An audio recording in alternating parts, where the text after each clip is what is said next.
Olá, alunos, bem-vindos à Física. Hoje aprenderemos um pouco mais sobre gases ideais. Primeiramente, para realizarmos o nosso estudo dos gases, precisamos entender o conceito de um gás. Depois disso, vamos entender algumas regrinhas, algumas teorias que vão determinar o comportamento do movimento de um gás. Vamos lá? Indo para a definição do conceito de um gás. O gás ele é um fluido que é desprovido de forma própria, como vimos nas aulas anteriores. É um fluido facilmente compressível, podemos mudar o volume dele, podemos comprimi-lo. Ele é dotado de expansibilidade também, porque podemos expandi-lo. Ao estudar o comportamento dos gases reais, os cientistas, tanto químicos quanto físicos, criaram um modelo, certo?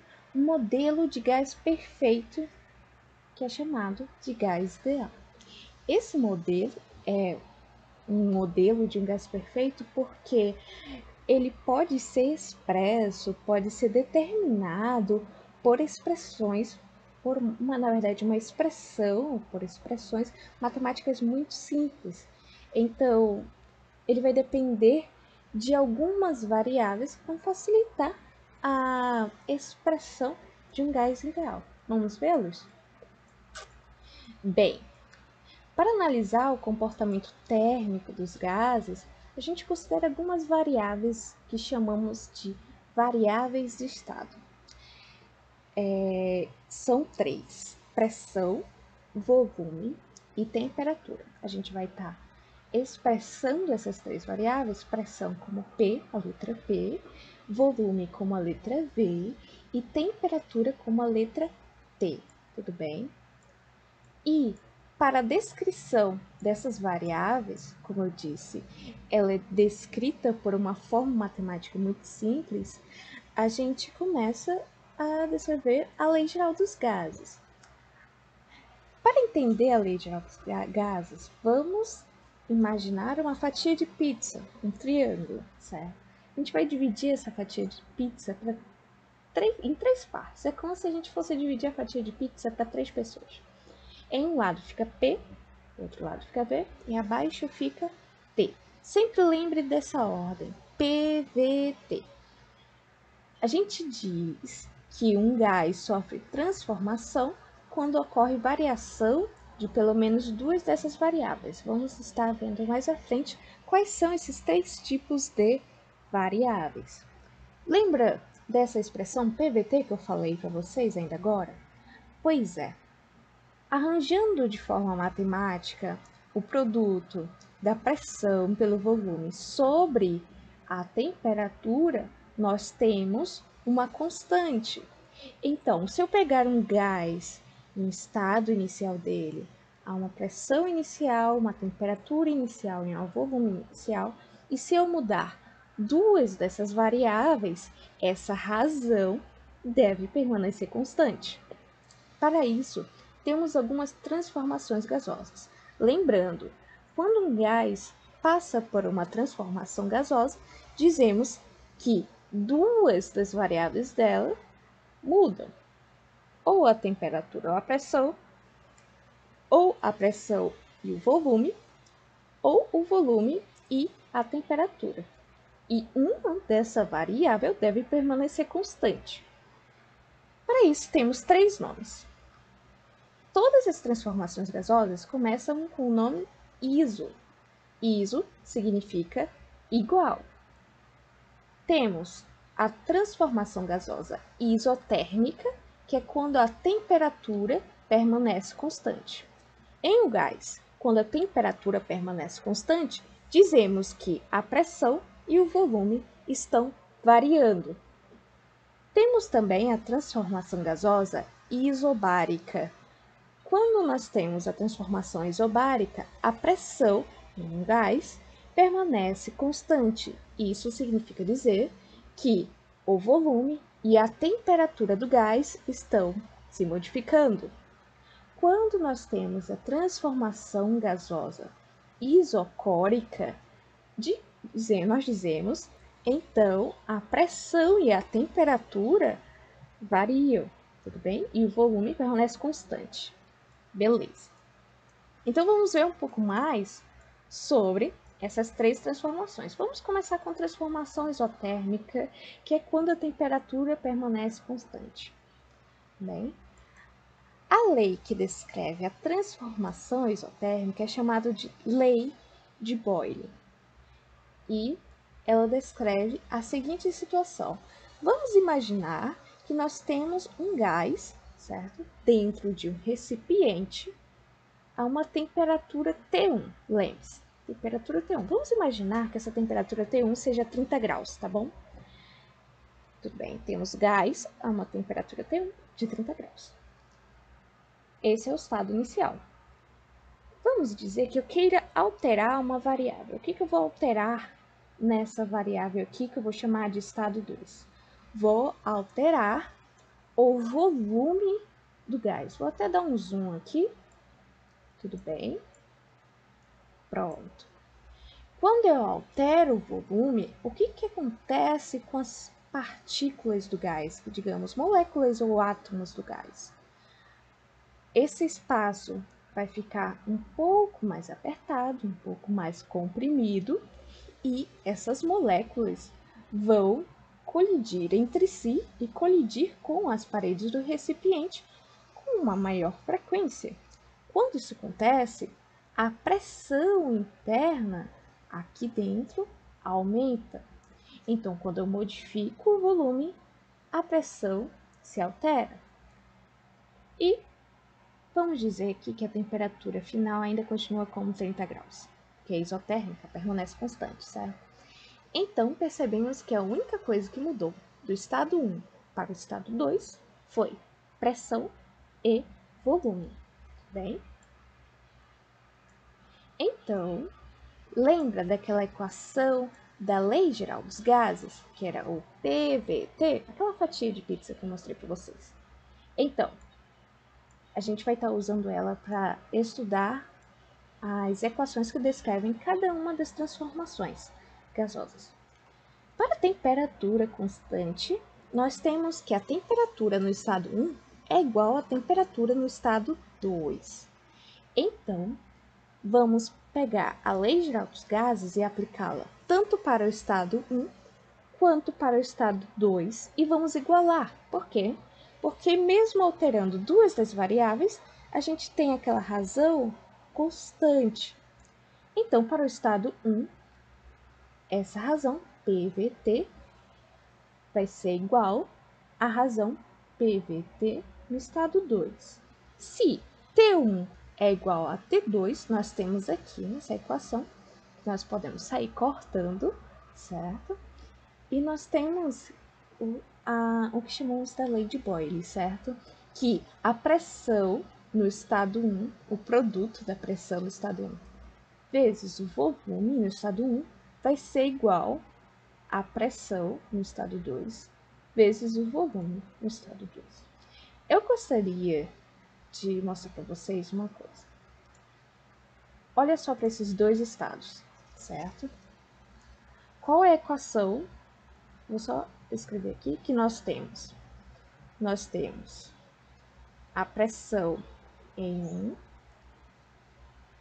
vezes o volume em 1 é igual a pressão em 2 vezes o volume em 2, certo? O volume no estado 1 é um volume muito grande, então vou representar o grande com uma setinha para cima. E a pressão, por conta do volume ser muito grande aqui no estado 1, a pressão não é tão grande assim, certo?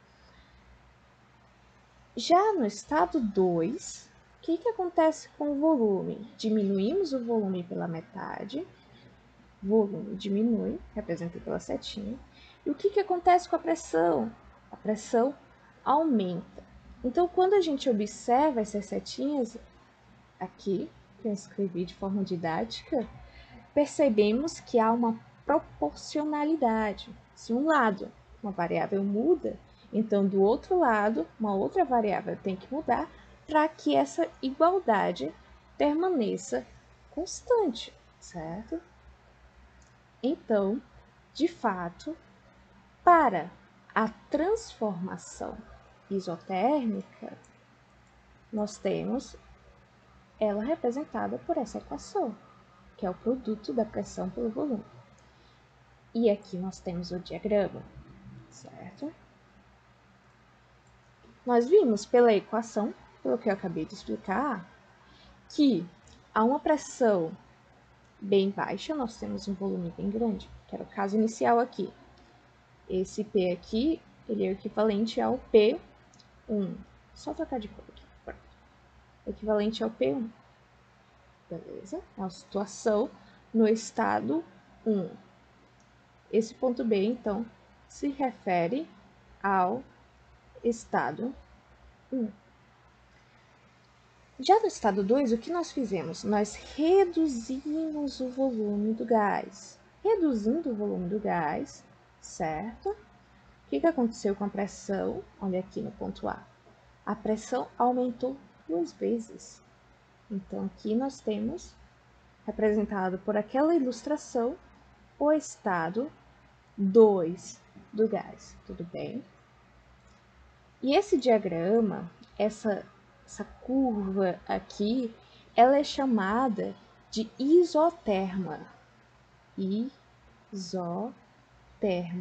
Nós vimos nas aulas passadas que uma isoterma, ela representa um valor de temperatura no meu gráfico. Se por acaso, como eu estava falando, como eu estava dando o exemplo, se a minha temperatura é igual a 30 graus, então essa é a isoterma referente à temperatura igual a 30 graus, tudo bem? Vamos prosseguir então para as outras transformações. Transformação isocórica. Beleza. Essa transformação, ela é descrita pela lei de Charles e Gay-Lussac. Qual transformação é essa? Nós vimos que iso é igual, córica é referente a volume. Então, essa transformação é quando o volume do gás permanece constante, enquanto duas daquelas variáveis, pressão e temperatura, variam. Bem?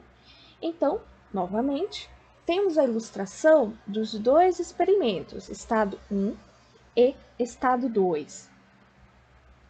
Nós temos todas as variáveis descritas aqui, PVT no estado 1, PVT no estado 2, e vamos ver o que acontece.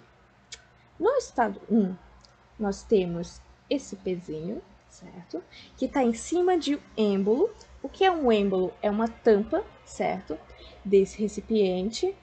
E essa tampa, ela pode se movimentar, tudo bem? Ela tem pouco atrito entre as paredes e ela pode se movimentar livremente. Então, quando eu adiciono fogo ou uma fonte de energia térmica aqui embaixo, gente, desculpa pelo meu desenho do fogo, eu tentei desenhar o fogo bem bonitinho, mas tá mais ou menos, né? Deixa eu tentar desenhar um foguinho mais bonitinho. Enquanto o avião tá passando. Beleza, então eu vou adicionar uma fonte de calor nesse gás. E aqui, desse outro lado, eu vou adicionar uma fonte de calor também, no estado 2. O que vai acontecer com o estado 1 depois de alguns momentos? A temperatura vai aumentar, certo? É o mesmo gás. Quando a temperatura aumentar, esse gás que está aqui dentro, que eu vou representar por essas bolinhas, no estado 1, elas estão assim, tem pouca energia térmica, certo?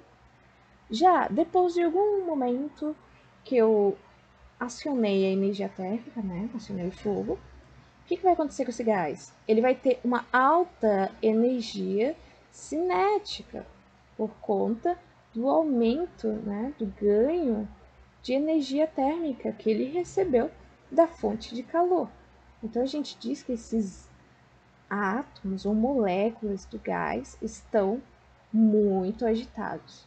Quando eles estão muito agitados, ou seja, quando tem muita energia térmica, energia cinética, desculpa, eles vão bater nessa parede do recipiente com uma maior frequência. Logo vai haver uma pressão interna fazendo com que esse gás se expanda. Só que nós queremos manter o volume constante, lembra? É uma transformação isocórica. Vamos adicionar mais um peso para que a pressão permaneça constante. Adicionando mais um peso, a gente tem o mesmo volume e tem pressão e a temperatura variando, certo? Como que a gente pode expressar essa transformação por meio de uma expressão matemática? A expressão matemática, para esse caso, é novamente descrita pela Lei Geral dos Gases. A equação que nós vamos encontrar ela é chamada de Lei de Charles e Gay-Lussac. Vamos lá. Vamos pegar a Lei Geral dos Gases, novamente, fatia de pizza PVT, certo? E vamos analisar. O volume no estado 1, certo? O volume é um V1. Se é constante, isso significa que no estado 2 nós temos que ter o mesmo valor do volume. Então, para volume constante, volume no estado 1 é igual ao volume no estado 2. PVT no estado 1 é igual ao PVT no estado 2. Como o volume é igual, eu posso cortar, né, dos dois lados da equação e eu vou ter uma expressão que vai ser a razão da pressão pela temperatura. Então, a pressão em 1 sobre a temperatura no estado 1 vai ser igual à pressão em 2 sobre a temperatura no estado 2. O diagrama que descreve essa transformação isocórica é descrita dessa seguinte forma. Ela é uma reta, certo? E a origem da reta vai depender, na verdade, da escala de temperatura que você está utilizando. Digamos que estamos utilizando a escala Celsius, certo? Como o zero absoluto na escala Celsius é equivalente a menos 273 graus Celsius, então a origem dessa reta está em menos 273. Para isso, os cientistas, tanto químicos quanto físicos, para o estudo dos gases, nós determinamos ou damos preferência expressar a temperatura na escala Kelvin. Por quê? Porque essa reta, na escala Kelvin, ela fica a origem no zero absoluto da escala Kelvin. Então, nós dizemos que o gráfico fica bem mais apresentável, né? Então, essa reta passará pela origem quando a temperatura for definida na escala Kelvin. Lembra, na escala Celsius não é o mesmo caso. Então, toda vez quando vocês forem resolver um exercício de gases ideais, deem preferência para a escala Kelvin. É a escala oficial do SI e facilita muita coisa. Tudo bem. Agora que nós vimos a transformação isocórica, vamos para a transformação isobárica. Bem, transformação isobárica, ela é definida pela lei de Charles. Vamos lá. Então, na transformação isobárica, o que nós temos? Iso vem de igual, bárica vem de pressão. Então, a pressão será igual para esses dois estados, estado 1 e estado 2. No estado 1, certo? Nós temos novamente as partículas confinadas nesse recipiente, certo? Ok. E o que vai acontecer? Eu vou adicionar uma fonte de calor, né, nesse gás. Depois de um tempo que eu acionei essa fonte de calor, o gás vai se agitar, vai ganhar uma certa energia cinética, por conta... Nós vimos que a energia térmica ela está associada ao grau de agitação das moléculas, certo? Então, quanto maior a energia térmica, mais essas partículas vão se movimentar mais rápido também.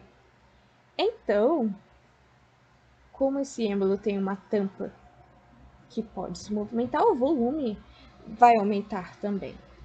O que nós temos modificando nesse caso da transformação isobárica?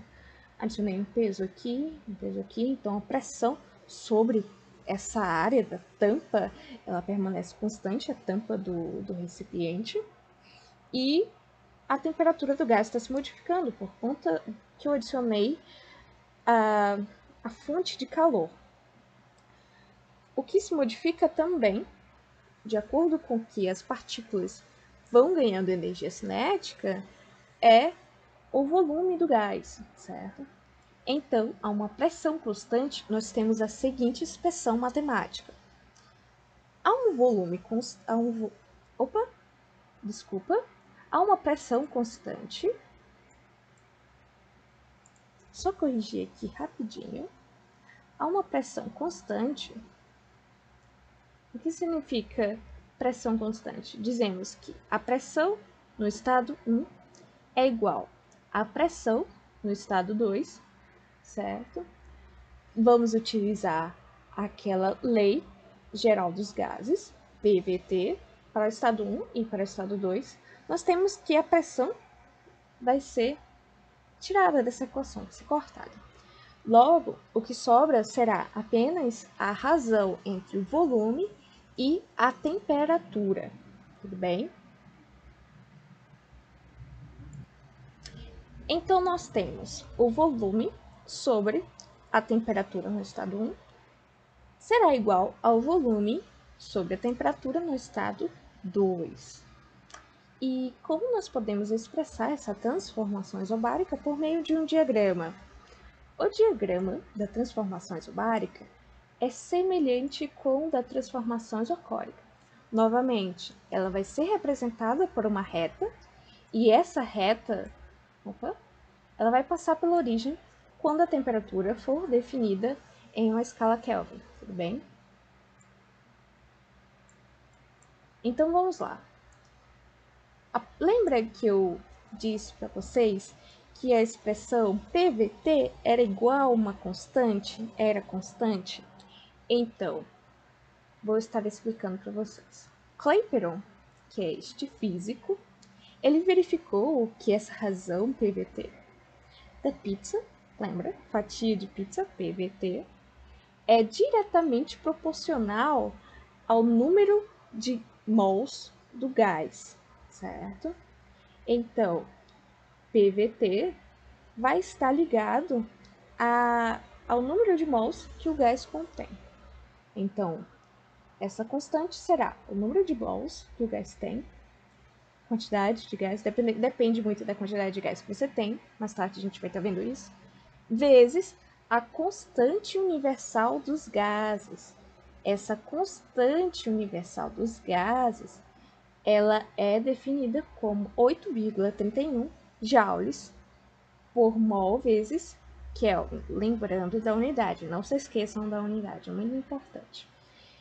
Então, passando o T para esse outro lado, nós temos que a equação de Clapeyron é equivalente a P, produto da pressão, P, vezes o volume, V, igual ao número de mols, vezes a constante universal dos gases, vezes a temperatura. Ok? Porém, como calcular esse número de mols do gás? A gente vai estar vendo no próximo tópico. Na parte de densidade dos gases ideais. Então, um gás ideal, ele contém uma certa densidade. E essa densidade, ela pode ser encontrada a partir de uma manipulação da equação de Clapeyron. Vamos lá. Temos que a equação de Clapeyron é o produto da pressão pelo volume é igual a nRT, certo? Onde, como calculamos o número de mols? O número de mols, imagine, digamos que nós temos 20 gramas de gás oxigênio. Então, vamos pegar esse valor em gramas da massa gasosa e vamos dividir pela massa molecular do gás. Como encontrar a massa molecular do gás? Então, vamos olhar para a tabela periódica. Sabemos que, olhando pela tabela periódica, que a massa molar do oxigênio é igual a 15,999, né? Ou 16, arredondando. Então, vamos pegar 20 sobre 16 e encontramos o número de mols. Substituímos, podemos calcular dessa forma para outra equação, a equação de Clapeyron. Só que o que nós vamos fazer é uma substituição ou um arranjo de equações nesse caso. Como vai ser esse arranjo? Substituindo este termo do número de mols, que é igual a massa sobre a massa molar, na equação de Clapeyron, nós temos, olha só, aqui, onde está M sobre Mzão, era o N, só que substituímos pelo valor, o outro termo dele aqui. Tudo bem? Vamos trocar, passar V para esse outro lado e M para o outro lado. Aí nós temos esse caso aqui.